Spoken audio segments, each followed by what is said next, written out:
Guys, ഇന്ന് നമുക്ക് നമ്മുടെ അലിയുടെ ടാങ്ക് ഒന്ന് ക്ലീൻ ആക്കി എടുക്കണം. നല്ല രീതിക്ക് അഴുക്ക് വരുന്നുണ്ട്, അതുകൊണ്ട് നമുക്കിന്ന് നല്ല രീതിക്ക് ഒന്ന് ക്ലീൻ ആക്കി എടുക്കണം.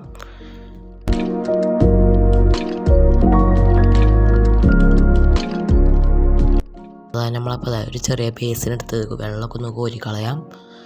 എന്നിട്ട് നമുക്ക് വീണ്ടും കോര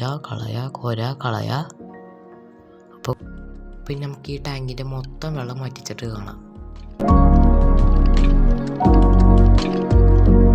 അപ്പോൾ നമുക്ക് നമ്മുടെ അരിയുടെ സൈസൊക്കെ ഒന്ന് മെഷർ ചെയ്യണം. അപ്പോൾ നമ്മളപ്പോൾ മെഷർ ചെയ്യുന്നുണ്ട്. ഒരു മെഷറുണ്ട്, ഇപ്പോൾ വെച്ചിട്ട മെഷറാണ്. അപ്പോൾ വാലിയും തുടങ്ങി തല വരെ ഏകദേശം 26 സെൻറ്റിമീറ്റർ എന്ന് വെച്ചാൽ 10 ഇഞ്ച് സൈസ് ഉണ്ട്.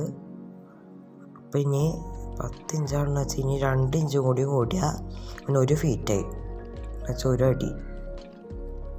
പെട്ടെന്ന് വളരുന്നുണ്ട്. അപ്പോൾ നമുക്കത് ഇനി വെള്ളമൊക്കെ നിറച്ച് കൊടുക്കാം. അതിൻ്റെ കൈപ്പത്തിയോ അലിയുടെ സൈസും കമ്പയർ ചെയ്ത് കാണിച്ചുതരാം. കണ്ടാ, നല്ല സൈസുണ്ട്. പിന്നെ പെട്ടെന്നായിട്ട് വളരണേ. ഇനി കുറച്ചുകൂടി വെള്ളം നിറച്ചിട്ട് കാണാം. അപ്പോൾ കുറച്ചുകൂടി വെള്ളം നിറച്ചിട്ടുണ്ട്. ഏകദേശം അരഭാഗമൊക്കെ ആയിട്ടുണ്ട്. കുറച്ചുകൂടി നിറയണം, എന്നാലും നമ്മൾ ഓഫാക്കാം. ഇപ്പോൾ ചെറിയൊരു ആക്റ്റീവ്നെസ് കുറച്ചിട്ടുണ്ട്. അത് വെള്ളം മാറ്റുന്നുണ്ട് ആയതാണ്. ഈ എന്നിട്ട് ഒരു കല്ലപ്പൊക്കെ ഇട്ട് കൊടുത്താൽ ശരിയായിക്കോളും. ഇപ്പോൾ നമ്മൾ ആ കല്ലുപ്പൊക്കെ ഇട്ട് കൊടുത്തിട്ടുണ്ട്.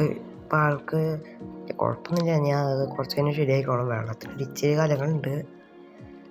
പിന്നെ നിങ്ങൾക്ക് അലിഗേറ്റർ കാറിൻ്റെ കുഞ്ഞിൻ്റെ ഫ്രീ ആയിട്ട് വേണമെന്ന് വെച്ചാൽ നമ്മൾ ഗീവ് നടത്തുന്നുണ്ട്. അതിൻ്റെ ഡീറ്റെയിൽഡ് വീഡിയോ ഷോർട്ട് വീഡിയോ ആയിട്ട് നമ്മൾ ഇട്ടതാണ്. അപ്പോൾ അത് കണ്ടെല്ലാം ചെയ്യുക. അപ്പോൾ സിയോടെ നെക്സ്റ്റ് വീഡിയോ.